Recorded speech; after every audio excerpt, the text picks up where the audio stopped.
Your pie is finished, it's time to decorate it. Let's start with a center design. Place I have acorns and leaves, so I'm going to do an acorn in the center and leaves around.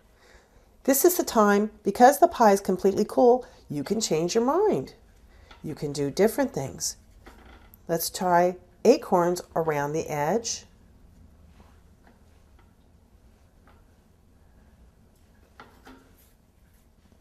With a leaf in the center.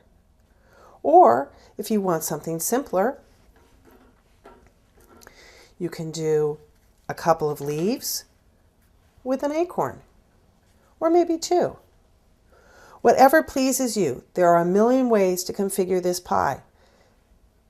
Personally, I think I would like a cluster of acorns with quite a few leaves.